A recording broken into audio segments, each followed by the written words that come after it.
우리 다 같이 한 목소리를 읽겠습니다. 눈물을 흘리며 씨를 뿌리는 자는 기쁨으로 거두리로다. 울며 씨를 뿌리러 나가는 자는 반드시 기쁨으로 그 곡식단을 가지고 돌아오리로다. 아멘. 오늘 추수감사주를 허락하시고 감사원 할때 예배하시게 하신 하나님께 감사와 영광을 돌려드립니다. 아울러서 추수감사주일이 풍성할 수 있도록 많이 협조해 주신 분들께 감사를 드립니다. 한 가지 여쭙겠습니다. 여러분, 추수는 즐거운 일입니까? 추수는 좋은 일일까요? 예전에 시골에 할아버지에게 가끔 어릴 때 놀러 가면 여름에 모심기 하잖아요. 그리고 나서 가을에 가면 추수를 한단 말이에요. 보면 좀 커서는 이제 낫지도 좀 해봤는데 힘들더라고요. 추수가 즐거운 게 아니에요. 굉장히 고되고 굉장히 힘들어요. 그런데 우리가 추수를 기대하고 바라는 이유는 열매를 얻기 때문이겠지요. 여러분에게 이 추수감사주일, 우리가 지금 농사를 짓지 않는다 할지라도 여러분에게 추수감사주일에게는 어떤 의미가 있습니까? 그 거둠의 기쁨과 즐거움이 있는지 한번 돌아볼 수 있기를 주님의 이름으로 부탁을 드립니다. 최근에는 기계로 농사를 짓지만 예전에 기계가 없을 때는 농사라고 하는 건 굉장히 고된 일입니다. 다 사람의 손으로 해야 되는 거라서 힘든 일입니다. 그래서 마을별로 서로 도와가면서 농사를 짓잖아요. 추수는 즐거운 일이긴 하지만 몸은 굉장히 고된 작업입니다. 지난 1년의 수고를 보상받는 일이기 때문에 즐거운 일입니다. 그렇죠? 그건 동의하시죠? 그런데 풍작이긴 하면서도 눈물을 흘리시는 분들이 있더라고요. 올해 배추 농사가 그렇다면서요. 지금 땅을 다 갈아 엎어야 되는, 거름, 인건비조차 나오지 않는, 너무나 잘 돼가지고 이게 좀 안 되면 안 돼서 힘들고 잘 되면 잘 돼서 힘든 거예요. 그거 생각해봤습니다. 풍작이라고 다 좋은 건 아니구나. 그들에게 그럼 추수감사 예배는 어떨까? 그들에게 추수는 어떤 의미일까? 한번 생각해봤습니다. 여러분의 삶은 어떻습니까? 잘된 것이 다 여러분에게 유익한 것이 있습니까? 한번 잘 점검해보시고 오늘 하나님 앞에 추수의 의미, 감사의 의미를 다시 한번 깨닫는 시간 되시기를 주님의 이름으로 축원합니다. 하나님께서는 이스라엘 백성에게 세 번의 절기에 자기에게 나오라고 말씀하셨습니다. 첫 번째가 무교절, 6월절이라기도 하고요. 그 다음에 맥추절, 그 다음에 수장절, 오늘은 말하면 추수감사주일로 지키는 건데요. 무교절은 여러분이 다 아시다시피 출애굽을 의미하는 6월절, 애굽에서 해방시킨 하나님을 기억하며 찬양하는 날이고, 맥추절은 그 해에 심은 처음 농사의 열매를 거두는, 첫 열매를 거두는 날이에요. 그러니까 그것도 수확에 가까워서 수확이기 때문에 감사함으로 하나님께 나아가는 날이고, 수장절은 이제 내가 거둔 열매를 저장할 수 있게 되어서 하나님 앞에 감사함으로 예배하는 날이 수장절입니다. 그러니까 저장이 무슨 의미가 있을까? 어차피 거두는 거 저장하는 것 아니야? 매번 일용할 양식을 먹던, 만나와 메추라기를 먹던 이스라엘 백성에게 자기가 거둔 것이 일회용으로 끝나지 않고 저장해 두고 먹을 수 있다는 것은 내일에 대한 희망입니다. 내년에 대한 소망인 거예요. 내년에 농사지어 얻을 때까지 먹을 곡식이 있다고 하는 하나님의 은총인 줄로 믿습니다. 그러니까 어떻게 나가는 거예요? 감사함으로 나가는 거예요. 그래서 하나님 말씀이 뭐라고 얘기냐면, 너희가 나올 때 빈손으로 나오지 말라고 하는 이유는 뭐냐면 거둔 것이 있기 때문에 그래요. 그럼 하나님이 다 달라고 그랬습니까? 그것도 아니거든요. 그러니까 빈손으로 나오지 말라고 그러면 헌금 얘기한다고 해서 싫어할지 모르겠지만 거둔 것이 있으면, 그리고 이 거둠이 하나님의 은혜로 말미암았다고 믿는다고 한다면 당연히 드릴 수 있는 거예요. 왜 직장생활 처음 시작하면 부모님에게 내복 사다 드리잖아요. 그런 것처럼 그런 개념인 거죠. 이스라엘 백성에게 첫 번째 수장절은 얼마나 큰 의미가 되고 얼마나 큰 기쁨이 되겠습니까? 자기들이 살던 땅도 아니고 약속의 땅에 들어가서 농사를 지어야 되고 새로운 땅에서 새로운 도전을 할 때에 그거에 대해 열매를 얻는다는 게 얼마나 감격스러운 일이겠어요. 하나님은 그들에게 이렇게 세 번 나오실 것을 요구하셨습니다.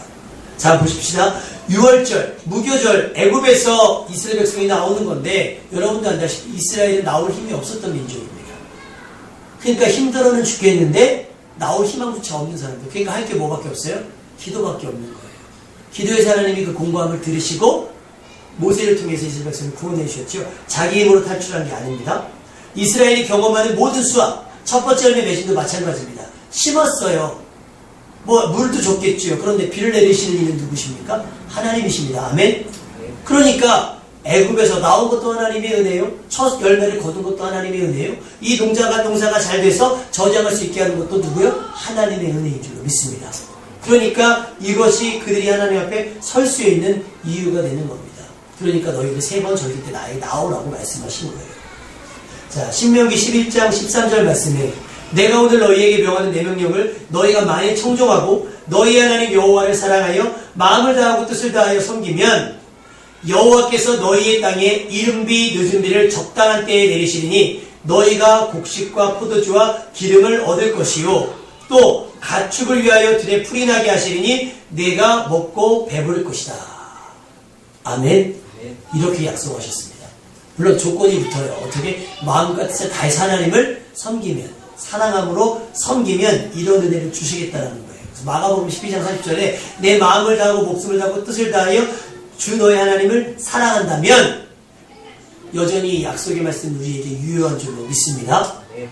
뭐 어떻게 해야 돼요? 그냥 하나님 이거 잘 되게 해달라는 것보다 우리는 열심으로 보여야 돼요. 하나님을 사랑하고 열심으로 하나님의 말씀을 순종하려고 힘써야 될 줄로 믿습니다. 그렇다고 해서 아무것도 하려고 하지 않으면 안 돼요. 기도만 한다고 될 건 아니라는 거죠. 문제는 하나님이 이렇게 이른비와 늦은비를 적당한 때에 내리심에도 불구하고 우리가 얻지 못하는 데 있는 거예요. 거두지 못하는 데 있다는 거죠. 오늘 말씀이 뭐예요? 눈물을 흘리며 씨를 뿌리는 자는 기쁨으로 거둔다 그랬어요. 심은 무엇을 심든지 어떻게 그대로 거두는 것이 하나님의 원칙입니다. 아멘? 그런데 문제는 심었는데 거두지 못했어요. 다시 말하면 거두지 못했다라고 하면 이 거두지 못한 사람은 얼마나 이 추수가 짜증나고 힘들고 신경질 나는 시기가 될까요? 이 추수의 때가. 자, 그럼 왜 거두지 못했을까 생각해보면 두 가지입니다. 첫 번째, 심지 않았거나. 두 번째 뭐예요? 심었지만 가꾸지 않았거나. 자, 저쪽 노는 잘 되고 이쪽 노는 안 됐어요. 이유가 뭡니까? 같은 지역에 있는데. 뭐 지역이나 멀리 떨어져 있으면 문제가 되겠지만 같은 동네에 있는데 여기 잘 된 데도 있고 좀 덜 된 데도 있죠. 부지런히 가꾸고 부지런히 신경 쓴 데는 잘 돼요. 대충 그냥 되는 대로 하면 어떻게 됩니까? 안 되게 돼 있어요. 그러니까 그런 거죠. 그러니까 심지 않으면 거둘 수가 없고 가꾸지 않으면 거둘 수가 없는 겁니다. 그러니까 눈물을 흘렸다는 의미는 물론 오늘 본문의 시편 126편의 5절 6절 말씀은 구원에 대한 회복에 대한 이야기예요. 서러웠던 포로 생활의 힘듦, 어떤 빼앗긴 일 저기에 대한 서러움 이런 것들이 흘렸던 눈물들이 나중에 주님 오시는 그날에 다 회복시켜 줄 것이다. 그래서 기쁨으로 단을 거둘 것이다 라고 약속의 말씀인데 이걸 우리가 한번 농사에 빗대어서 생각을 해보자는 거예요. 얻기 위해서 얼마나 수고하고 얼마나 땀을 흘렸겠습니까? 그렇죠? 반대로 기쁨으로 거두지 못하는 사람은 땀을 흘리지도 눈물을 흘리지도 않았던 사람이라고 볼 수가 있다는 거죠. 여러분, 거두지 못하는 사람이 아니라 거두는 삶이 되시기를 주님의 이름으로 축원합니다. 심지 않았으니까 잘할 것이 없어요. 잘하지 않으니까 거둘 것이 없는 거예요. 또 씨를 심었지만 게을러서 가꾸지 않았기 때문일 겁니다. 심어야 자랍니다. 심고 물을 주는 것은 우리가 해야 할 일이지요. 심고 물 주는 것이 물 주는 것 없이 자랄 수 있는 것은 없습니다. 하나님이 기적을 나타낼 때도 마찬가지입니다. 심지 않은 데서 나타나는 기적은 없어요. 하려고 할 때.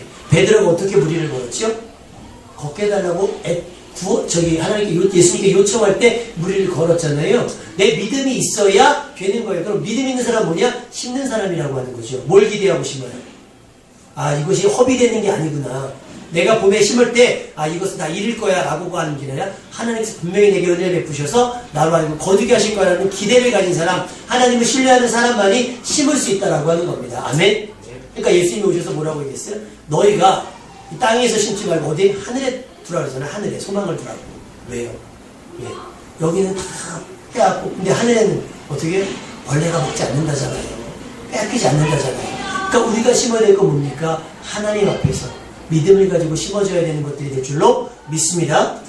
자, 은혜가 미치는 삶은, 하나님의 은혜가 미치는 삶은 부지런히 심고 물주는 삶입니다.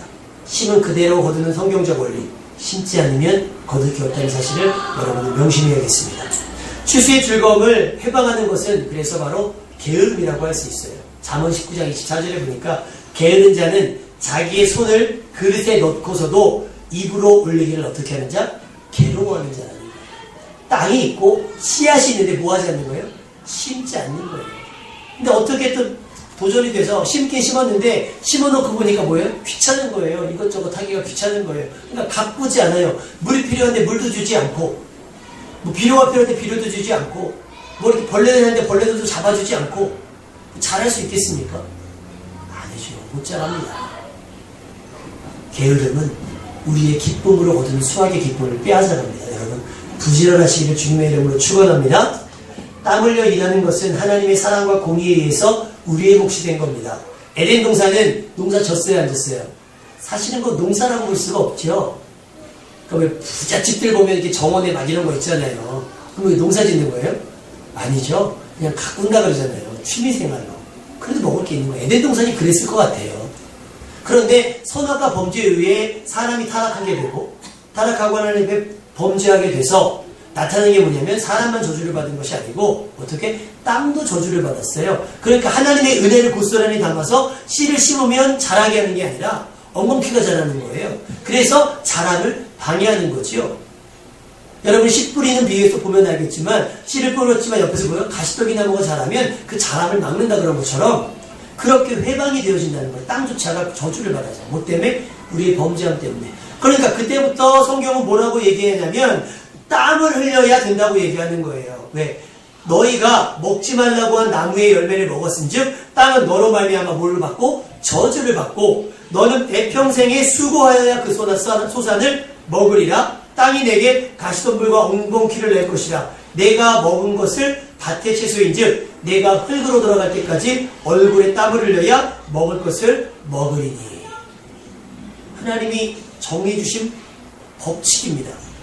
그러니까 땀 흘리지 않고서는 먹지 말라는 거예요. 그래서 말씀하신 거예요. 일하기 싫거든 먹지도 말라는 거예요. 그러니까 추수할 게 없다 뭐 하지 않는 거예요? 땀 흘리지 않는 겁니다. 내가 생각보다 많은 것을 얻지 못했다. 물론 하나님의 어떤 특별한 이유가 있어서 가지지 못하게 할 수는 있어요. 그런데 보편적으로 내가 부지런히 살고 어떻게 했는데 방법의 차이는 있었겠지만 대부분 거두지 못하는 건 심지 않았거나 게을렀기 때문인 줄 믿습니다. 여러분은 이 게으름에서 벗어나셔서 나를 저 복종시키면서 부지런한 삶, 하나님의 은혜가 비치고 하나님의 은혜가 닿는 그 복된 인생 사시기를 주님의 이름으로 축원합니다. 자, 보세요. 이제는 사람이 땀 흘려 일하지 않으면 열매 맺지 못하는 땅도 강팍해지고 사람들도 서로 강팍해지는 거예요. 예전에는 욕심 부릴 게 없어요. 왜? 이거 너무 나 이거 먹으면 되지 했단 말이에요. 그런데 이제 어떻게 해요? 이걸 내가 안 먹으면 먹을 게 없어요. 먹으려면 뭐 해야 돼요? 일해야 돼요. 그러니까 사람들만 서로도 강팍하게 되는 거예요. 불편하게 되는 거예요. 땀 흘려 일하면서 가시덤불과 엉겅퀴를 제거하면서 아담이 어떤 생각을 했을까요? 한번 상상해보세요. 이게 뭔 고생이니? 그 선악과를 괜히 따먹어서 그리고 그 선악과에서 누렸던 것이 얼마나 큰 은혜인지 깨닫겠죠. 그러면서 그런 노래를 불렀을 거예요. 아 옛날이요. 지난 시절 다시 돌아올 수 없나 그날. 그거를 그리스도인들이 깨달은 것이 아니라 이 가수 이선희 씨가 깨달아서 그 노래를 불렀어요. 여러분 하나님의 은혜인 줄 알지 못하다가 그것마저 빼앗겨버리고 그것마저 놓쳐버린 다음에 고생스러운 삶을 살다가 아 그때가 좋았는데 나는 추억이 아니라 나를 더 힘들게 하지요. 내가 왕년에 어땠었는데 나는 추억에 잠겨봐야 나를 더 게으르게 합니다. 한탕만 노리는 거예요. 어떤 할아버지가 로또 복권을 사셨나봐요. 15년 동안 사셨는데 로또 복권 산 금액을 계수해보니까 하나도 안 버리고 장수를 다 계산해봤더니 2억 4천만 원어치 샀어요. 평균 몇십만 원어치 사시고 매주 부자신가봐요. 2억 몇천만 원 산 거예요. 그 당첨된 거 보세요. 80만 원 한 번 당첨되고 그 다음에 몇십만 원짜리만 당첨된 거예요. 만약에 그걸 모았으면 어떻게 됐을까요? 실제로 어떤 통계를 했더니 담배 피시는 분들이 담배를 끊잖아요. 그 담배 값을 10년 모으면 차를 산다고 하더라고요. 술 마시는 분들이 술까지 끊으면 그 10년 동안이면 집을 산다는 거예요. 허비 돼서 모르잖아요. 그때는. 이런 것도 게으른 거예요. 이런 것도 나타난 거예요. 왜 그것을 허비합니까? 내 몸에 유익이 되는 것도 아니고 독인데 독을 쭉쭉쭉 빨아먹는 거 아니에요. 그리고 제가 아이들에게 사탕 줄 때 그런 인사합니다. 자, 사탕 먹고 이빨 많이 써봐라. 그러고 줘요. 사탕을 먹으면 이빨이 썩는다는 걸 알려주기 위해서. 마찬가지입니다. 우리의 삶이 지난날을 돌이켜봐야 그때는 빼내준 후회예요. 그러니까 지금 내가 누리는 것이 은혜인 줄로 깨달아야 될 줄로 믿습니다. 이것이 은혜인 줄 믿고 이걸 잊지 않게 해서 붙잡으셔야 돼요. 이 안에서 이 삶에서 범죄하지 않으려고 경건하려고 거룩하려고 힘쓰셔야 되는 줄로 믿습니다. 안 그러면 이것까지 빼앗겨요. 이것까지 잃는단 말이에요. 그리고 눈물을 흘려 기도하면서 눈물을 흘려 땅을 쳐봐야 그 시절은 다시 돌아올 수 없는 거예요. 아담과 하와를 내쫓으시면서 하나님께서 뭘 하셨죠? 둘이서는 황금을 애견되어 다시 돌아오지 못하게 하셨단 말이에요. 왜? 고생스러우니까 어떻게? 호시탐탐 기회를 노리다가 다시 에덴 동산 들어가려고 할 수 있을 거라고 아마 하나님께서 생각하셨던 것 같아요. 우리도 안 그럽니까? 왜 끊었다가도 다시 하는 부분들이 있잖아요.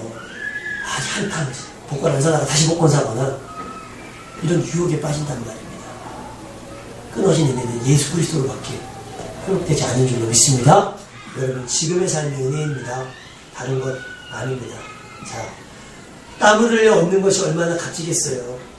이렇게 수고해서 얻은 것으로 아담과 그의 자손들은 하나님께 감사를 드린 거예요. 그런데 아담의 아들 가인을 봤더니 뭐예요? 땅의 소산물로 하나님께 제사를 드렸더라고요. 땅의 소산물로. 그런데 모르겠어요. 아벨을 죽였기 때문일까요? 가인의 모습이나 태도나 말투를 보면 참으로 신경질적인 사람인 것 같아요. 가만히 보면. 저만 그렇게 느꼈는지 모르겠어요. 그렇게 생각해 보세요. 얼마나 수고하고 애썼겠습니까? 아벨은요, 양치는 자였잖아요. 양치는 목동은 농사 안 짓습니다. 그죠? 어떻게 해요? 양 데리고 풀이 있는 데로 가면 돼요. 다 먹으면 또 저쪽으로 가면 돼요. 그러니까 스트레스 받을 게 뭐냐? 풀이 다 말라버리면 문제가 되겠지만 풀이 있는 곳이면 가요. 근데 가인은 어떻게 해야 된다고요? 땅을 파야 돼요. 가꾸지 않으면 거둘 수 없어요. 그러니까 아마 짜증도 날 수 있겠어요. 고생스러우니까. 그런데 결정적인 건 뭐예요? 자기 이렇게 죽도록 고생했고 농사져서 제사를 드렸는데 하나님이 안 받고 저거 룰루랄라 그냥 피리 불면서 이렇게 막 목동쳐서 왔던 아벨 이상 받았단 말이에요. 스트레스가 배가가 된 거예요. 그러니까 이 신경질을 어디다 풀었어요? 아벨한테 풀었단 말이에요. 여기서 가인이 아벨을 죽였네, 왜 죽였네 그걸 묻자는 게 아니라 우리의 삶이 그렇게 고단하단 말이죠. 그렇게 스트레스 속에 산단 말이에요. 은혜를 떠나진 삶이. 에덴에서 나온 삶은 이럴 수밖에 없다는 겁니다. 과연 어떤 마음으로 예배했을까요, 가인이? 그리고 지금 여러분은 어떤 마음 자세로 예배하십니까? 우리의 드린 추수감사 예배가 가인의 예배처럼 되지 않기를 바랍니다. 우리가 얻는 것, 비록 여러 가지 사연이 있어서 우리를 고되게 했지만 우리는 감사함으로 하나님께 예배할 수 있게 되기를 주님의 이름으로 축원합니다. 추수하기까지 얼마만큼의 시간과 수고가 필요한지 저는 모르지만 하나님은 다 알고 계십니다. 심은 대로 거두는 종. 근데 가끔 우리가 바라는 것은 심은 대로가 아니라 심은 것이 조금 뻥튀기 돼가지고 30배, 60배, 100배를 거둬요. 그래서 어떠다가 30배를 받으면 막 진짜 그때는 하나님께 크게 한턱 쏩니다. 감사원도 하고 충성도 합니다. 그런데 심은 그대로 걷잖아요. 괜히 뭔가 덜거둔 것 같은 느낌이 들지 않습니까? 그렇잖아요. 그래서 우리 사람의 본능에 뭐가 있냐면 깎는 본능이 있어요. 깎는 본능이 뭐가 있냐면 그냥 요것만 가져가면 제가 그게 값싸게 만약에 사과가 1,000원에 3개다. 그럼 1,000원 중에 몇 개 가져가는 게 맞아요? 3개 가져가는데 1,000원 주고 3개 가져가면 조금 덜 가는 것 같아요. 그러니까 어떻게 해요? 아유 하나만 더 줘. 안 그러면 줄 하나라도 더 챙겨가죠. 하나님 앞에서 태도도 그래요. 어떻게 합니까? 심은 그대로예요. 나는 그만큼 얻을 거 심었는데 딱 그거 주면 좀 덜 받은 것 같으니까 뭐가 모자라요? 감사가 모자란 거예요. 그러다 보니까 만족은 하는데 감사까지 가지 못하는 거예요. 그걸 간사한 마음이라고 하겠죠. 하나님의 원칙은 심은 그대로 거두는 겁니다. 수고한 만큼 얻게 되는 본전 생각이라는 말이 있어요. 본전 생각. 도박하는 사람들이 빠져나올 수 없는 이유가 뭐냐면 본전 생각 때문에 그렇대요. 조금 잃으면 한 번만 잡으면 본전 된다. 한 번만. 그러다가 집 팔고 땅 팔고 냉장고 팔아서 누구는 그 보화를 캐내는데 누구는 집 팔고 땅 팔고 냉장고 팔아서 어떻게 돼요? 가시면 완전 집안을 말아먹잖아요. 지금도 강원도에 가면 무지하게 그런 분들이 많대요. 그분들이 왜 거기를 못 떠나오십니까? 라스베가스에 그렇게 거지가 많다는 이유가 왜? 본전 생각 때문에 그래요. 여러분, 우리의 삶에 빼앗기지 않는 것만으로 감사할 수 있는 여러분 되시길 주님의 이름으로 축원합니다. 세상이 얼마나 흉악합니까? 그죠? 그러니까 남과 비교해서가 아니라 우리 삶이 얻어지는 많은 은혜 가운데, 거둬지는 많은 은혜 가운데 어쩌면 빼앗길 수도 있는 것들이에요. 그렇죠? 그런데 이것을 빼앗기지 않고 우리 건 지켜졌단 말이에요. 고스란히. 그러니까 이것만으로도 감사할 수 없겠냐는 얘기죠. 근데 우리는 지켜지는 건 당연한 거고 여기에 뻔했어요. 여러분, 많은 사람들의 범죄가 내게 미치지 않는 것만으로도 감사의 이유가 충분해야 할 줄 믿습니다. 장로님께서 택시를 운전하셨는데 전에 그 얘기를 한번 하시더라고요. 김포공항인가 인천공항을 한번 가셨대요. 그러면 장거리니까 이제 굉장히 그게 이제 액수가 되나 봐요. 그런데 이 사람이 갖다 주겠습니다. 그러고서 내리고 도망을 간 거예요. 이런 나쁜 사람, 그죠? 그러니까는 순간 화가 나고 짜증이 나시겠죠. 그래 돌아오시면서 감사하셨다는 거예요. 왜냐하면 다른 기사분은 그 뒤에 사람 손님들이 칼을 목에다 들이고 위협을 했다는 거예요. 가진 걸 다 뺏어갔다는 거예요. 그러지 않는 게 얼마나 감사한가. 여러분 이것이 신앙의 성숙함인 줄로 믿습니다. 내 목숨 지켜준 게 얼마나 감사해요. 자, 그래서 지금 동영상을 잠깐 볼 건데 여러분 다 아시는 분이에요. 지선아 사랑에 대해 쓰셨던 분이 힐링 캠프에 나와서 고백했던 내용이에요. 우리 한번 잠깐 보고 계속 말씀을 나누도록 하겠습니다. 지난주에 말씀하시면서 이렇게 자꾸 눈이 가는데 화상도 입었지만 이렇게 보니까 이 손가락 쪽에 좀 많이 절단을 한 듯한 자꾸 보이거든요. 네. 어떻게 된 겁니까? 네, 손가락 끝이 너무 많이 상해서 살릴 수 없게 되었고, 그래서 이제 8마디, 엄지손가락을 제외하고 한 마디씩 절단하게 됐어요. 네. 이제 어떻게든 살릴 수 있을 줄 알고 계속 기다리고 있던 중이었는데, 어제 의사 선생님이 저는 얼굴 수술 받는 줄 알고 막 수술 날짜 잡혀서 신나고 있었을 때, 그래서 손 절단하는 거라고 이렇게 얘기하시는 거예요. 자기 손 아니니까 너무 쉽게 얘기하시더라고요.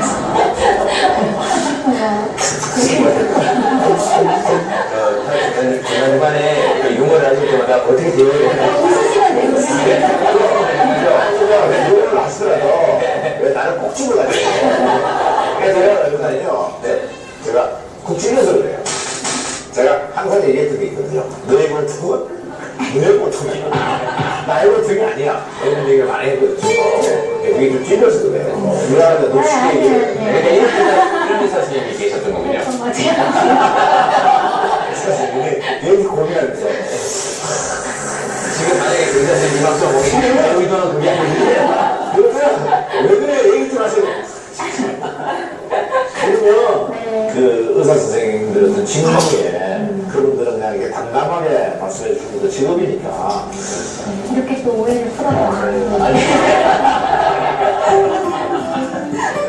이렇게 듣고 뭐 처음 막 병실에서 울었던 것 같아요. 어떻게든 살릴 줄 알고 기다리고 있던 차에 정말 안 된다는 소리를 들었고 그래서 막 병실이 떠나가라 막 울었던 기억이 나요.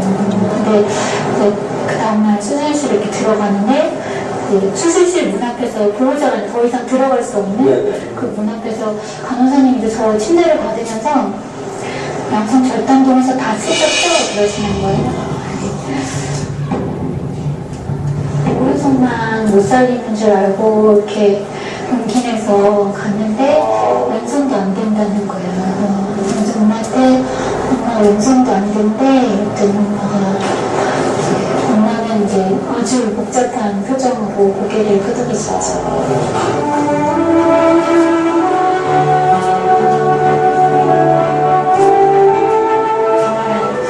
정말 절망의 순간이었죠 그때. 근데 진짜 감사하게 제가 그 수술실 앞에서 왼손도 안 된대 라고 물었을 때 엄마가 고개를 끄덕이고 제가 처음에 나간 말이 엄마 더 많이 잘하지 않아서 감사하지 이랬거든요.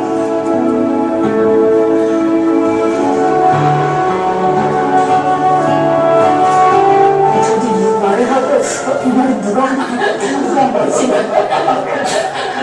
이거 뭐지? 그냥 그 뒤로 그냥 제가 그 마음으로 계속 살고 있어요. 이렇게 더 많이 자르지 않은 것에 대해서 이만큼 더 잘라서 오른손 더 못 쓰는 거 화나고 불행하다고 생각하지 않고 더 많이 자르지 않아서 왼손 한 마디 더 있기 때문에 왼손으로 젓가락질하고 다른 일들 할 수 있는 거 감사하고 그러면서 이제 하루에 한 가지씩 엄마랑 감사할 걸 찾기 시작했어요. 작아진 손가락이지만 이 손으로 이제 숟가락 잡고 제 힘으로 제 손으로 입에 밥 넣는 날 그날은 그거 감사하고 환자보고 그 장축구멍 너무 오래 걸렸지만 하나 채우고 하나님 이거 다시 할 수 있게 돼서 감사하고 계단 올라가도 그날은 그거 감사하고 문고리 잡고 문 연 날에는 또 오늘은 또 문을 열 수 있었고 감사하고 또 그것도 없는 날은 제가 발 안 다쳤다고 그랬잖아요. 이제 유일하게 씻을 수 있는 곳이에요. 엄마랑 발 씻으면서 그래도 씻을 수 있는 발이 있어서 감사하다고 목소리 들을 수 있어서 감사하다고 그냥 정말 그 습관처럼 사실은 이렇게 막 하루에 한 가지씩 꼭 감사할 걸 찾아가면서 이렇게 버텼어요.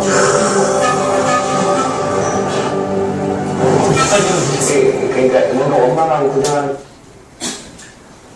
본전 생각, 하나님께 기도할 때도 옛날 모습으로 돌아갈 수 있다면 그렇게 기도하지 아니하고 이뤄진 모습 그 속에서 하나님께서 내게 허락하신 은혜가 무엇일까 생각했대요. 이 다음 부분에 보면 뭐가 있냐면 마지막에 두 가지 선택을 하려고 했대요. 목상에 올라가든지 그리고 교회를 가든지 자기는 신앙이기 때문에 교회 가서 따져 묻고 싶대요. 왜 하필이면 나를 왜 살려놨는가. 근데 하나님께서 그러셨답니다.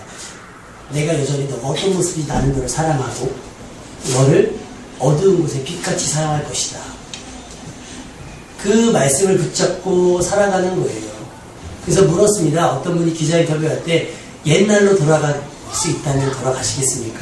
인터뷰 때 싫다 그랬대요. 오빠가 난리가 너는 왜 그렇게 말을 했냐고. 그래서 볼펜을 갖고서 이렇게 놓을 테니까 이걸 잡으면 그때 사고 이전으로 돌아갈 수 있어. 그럼 잡겠니? 안 잡겠다고. 왜냐하면 지금이 너무 행복하다는 거예요. 모습은 이렇지만 얻은 행복이 너무나 많다는 거예요. 여러분, 감사가 무엇이겠습니까? 감사는 내게 있는 본전에서 더해져서 하나님 앞에 반응하는 것이 감사가 아니라 이렇지만 더 잃지 않은 것도 감사의 이유가 될 수 있다고 하는 사실입니다. 눈물을 흘려 씨를 뿌렸잖아요. 기쁨으로 거둘 거예요.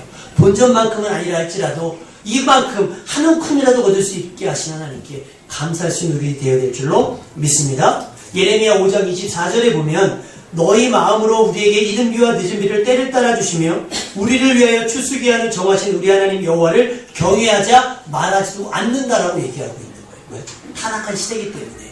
분명히 이른 비와 늦은 비가 하나님께로부터 오는 줄 알면서도 불구하고 하나님을 경외하지 않는다는 거예요. 로마서 1장 21절 말씀이 뭐라고 기록되어 있냐면 하나님을 알되 하나님을 영화롭게도 하지 아니하고 감사하지도 않는다고 이야기하고 있어요. 이 시대에 무엇으로 하나님께 감사하시겠습니까? 내가 갖고 싶었던 거 다 가진 것 만족하니까 흐뭇해서 하는 감사입니까? 고된 삶을 살았지만 그래도 모든 것 잃지 아니하고 이만큼이라도 얻게 하신 하나님 앞에 요만큼이라도 주신 것이 하나님의 은혜인 줄 알고 감사하십니까? 문둥병자 10명의 이야기를 여러분 아마 알고 계실 거예요. 사마리아 사람만 돌아와서 예수님께 감사했잖아요. 성경 본문에 보면 그들이 살려달라고 우리 고쳐달라고 예수님께 애원할 때 너희가 제사장에게 보이라고 했어요. 다시 오란 말도 안 하셨어요. 가는 길에 자기의 병이 고쳐진 것을 알고 사마리아 사람이 돌아서서 하나님 앞에 크게 찬송을 부르며 돌아와 예수님의 발 앞에 엎드려 감사했다고 그랬어요. 예수님이 깜짝 놀라셔서 내가 고쳐준 사람이 10명인데 어떻게 사마리아 사람 하나밖에 없느냐 라고 말씀하셔서 사마리아 사람에게 뭐라고 얘기하시냐면 가라 내 믿음이 너를 구원했다 라고 말씀하셨습니다. 여러분, 여러분의 삶에 감사가 있으면 그 감사가 여러분의 믿음을 구원하는 줄 믿습니다. 그 감사가 여러분의 믿음이 되고 그 믿음이 여러분을 죄에서 구원할 거예요. 사망에서 여러분을 건지실 거라는 거죠. 여러분, 많은 사건, 사연, 그래서 흘렸던 눈물과 땀, 수고하지 않으면 안 되는 상황들이 많았겠지만 그래서 눈물로 씨를 뿌렸고 그것을 가꾸고 힘썼지만 혹은 자녀 때문에 혹은 경제생활 때문에 여러 가지 형편과 상황 때문에 여러분이 흘렸을 눈물 주님께서 닦아주실 겁니다. 기쁨으로 단을 거둘 수 있는 시기를 우리 가운데 허락해 주실 겁니다. 모든 상황 속에서 하나님 우리를 도우셨는데 우리는 여전히 목말라하고 우리는 여전히 배고파하고 우리는 여전히 부족하다고 느낍니다. 기쁨으로 단을 거둘 수 있기를 바랍니다. 오늘만큼은 지금까지 수고한 자신을 위로하고 자신을 칭찬하는 날이 되기도 해야겠지만 이 모든 것이 하나님의 은혜인 것을 명심하고 그 힘겨움 속에서 여전히 믿음을 잃지 않고 기도의 자리, 예배의 자리, 충성의 자리를 지켜온 대개는 자신을 칭찬하는 것만큼 아니 그 이상 이런 날을 여전히 포기하지 아니하시고 주목하시며 때에 따라 이른 비와 늦은 비를 제공하시면서 거두게 하신 하나님의 은혜 앞에 감사함으로 예배할 수 있는 여러분이 될 수 있기를 주님의 이름으로 축원합니다. 기도하겠습니다. 우리 다 같이 통성으로 한번 기도하죠. 하나님, 내 거둔 것이 모두가 하나님의 은혜인 줄 믿습니다. 이 추수가 즐거운 날이 되어줄 수 있도록 도와주옵소서. 이 말씀을 기억하시면서 통성으로 기도합니다.